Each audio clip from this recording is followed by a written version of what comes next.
We've been going through this series of entrepreneurial lessons we can learn from the Bible and use these lessons to improve ourselves as business owners or creators or just dealing day to day with people as far as business is concerned, as far as making income is concerned, and as far as expanding our business resources is concerned. Now, in today's lesson, we'll be taking a look at the parable of the talents. The parable of the talents is something that urges us to look into what we have and find means to multiply, because God wants us to multiply all the gift that He has given unto us.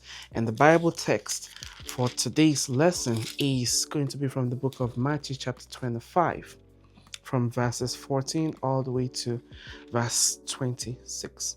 Matthew chapter 25, verse 14. For the kingdom of heaven is like a man traveling to a far country, who called his own servants and delivered his good to them. 15. And to one he gave 5 talents, and to another 2, and to another 1. So he has 3 servants. He gave 5 talents to one, to the other one he gave 2, and then to the third one he gave 1. To each according to his own ability. And immediately he went on a journey. So I want us to pay attention to that. When God gives you a gift, He gives you a gift according to your own ability, which means God will never give you something that you cannot handle. God will always give you something you can handle. Or if He blesses you with something, with a gift, because every time you have a gift, it comes with all types of pressure. So He will give you the grace to be able to go through the pressure. That's why there's a saying that if God brings you to it, He will bring you through it. God will never abandon you. So if God gives you so much blessings, or if God has deposited a great amount of talent in you, and you're thinking, God, why do I have all those gifts and I can't even manage it, or I can't use it, or no one wants to listen to me? Always keep in mind that when God blesses you with a specific form of talent or gift or a unique ability, He always gives you the grace to be able to perform as well. So let's keep reading. Verse 16. Then he who had received the 5 talents went and traded with them and made another 5 talents. 17. And likewise he who had received 2 gained 2 more also. 18. But he who had received 1 went and dug in the ground and hid his Lord's money. 19. After a long time, the Lord of those servants came and settled accounts with them. 20. So he who had received 5 talents came and brought 5 other talents, saying, Lord, you delivered to me 5 talents. Look, I have gained 5 more talents besides them. 21. His Lord said to him, Well done, good and faithful servant. You were faithful over a few things. I will make you ruler over many things. Enter into the joy of your Lord. 22. He also who had received 2 talents came and said, Lord, you delivered to me 2 talents. Look, I have gained 2 more talents besides them. 23. The Lord said to him, Well done, good and faithful servant. You have been faithful over a few things. I will make you ruler over many things. Enter into the joy of your Lord. 24. Then he who had received 1 talent came and said, Lord, I knew you to be a hard man, reaping where you have not sown, and gathering where you have not scattered seed. 25. And I was afraid and went and hid your talent in the ground. Look, there you have what is yours. 26. But his Lord answered and said to him, You wicked and lazy servant, you know that I reap where I have not sown, and gathered where I have not scattered. Let's read further. 27. So you ought to have deposited my money with the bankers, and at my coming I would have received back my own with interest. 28. Take the talent from him and give it to him who has 10 talents. So God will take the talent you refuse to use, and He will transfer it to the person that's using their own talent. 29. For everyone who has more will be given, and he will have abundance. But from him who does not have, even what he has will be taken. 30. And cast the unprofitable servant into the outer darkness. This parable of the talent, as business owners or as entrepreneurs, the parable urges us to look deep inside us and figure out what's the gift that God has deposited in you. Okay, the core business lesson is the servants who multiplied what they have, the gift that God has given to them, shall be rewarded and shall be called into the home of his father and shall be blessed with even more, because to whom more is given, more is expected. He who has been faithful with little things shall have even more, because now that person can be trusted. But the servant who hid his talent, who didn't use his talent, lost everything, and even what he has was now transferred to the person that has more. Now that's why you see a lot of people who would refuse to use what God has deposited in them. You see them, they become something else that they really don't end up liking. So all the gift that God has given to you wasn't designed to be for you.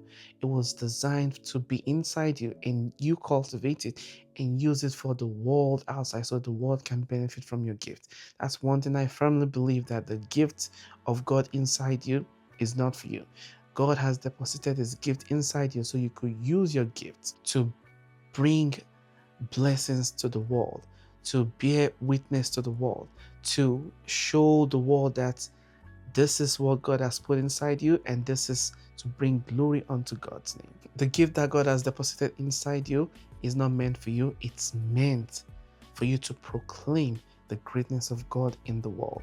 And that's why every time you're doing something, always insert yourself into God's will, because if you insert yourself into God's will, you cannot fail. If you start up a business and you're committing it fully unto God, you're doing your own part and you're letting God know that this is not me, this is you. Just have your way, Lord. You cannot fail. I can't stress this enough. You can't fail as long as you are planted in God's will, as long as you are rooted in God's will. And the modern translation of this parable is that you have to use your skills.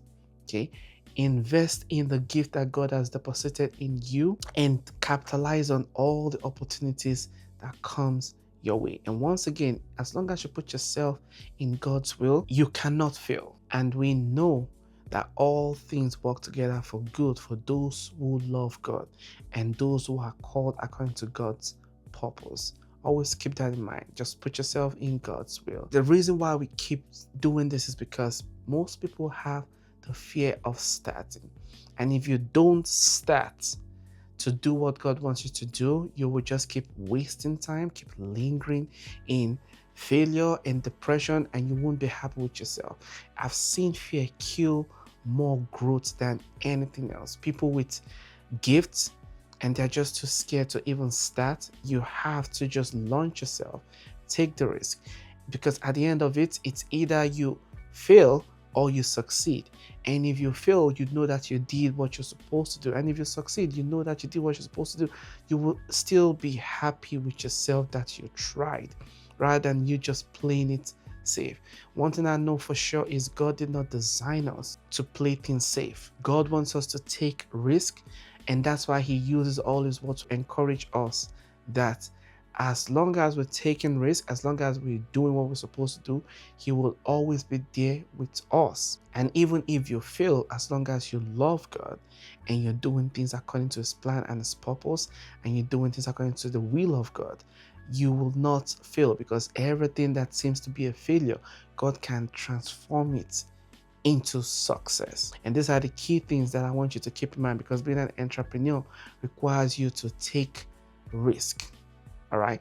And if you want to apply this to like your business, just keep in mind that this means that when you're starting off, that means maybe at the beginning you have a small audience, or maybe you have just a single product, or maybe you have just a single camera, or maybe all you have is just one network.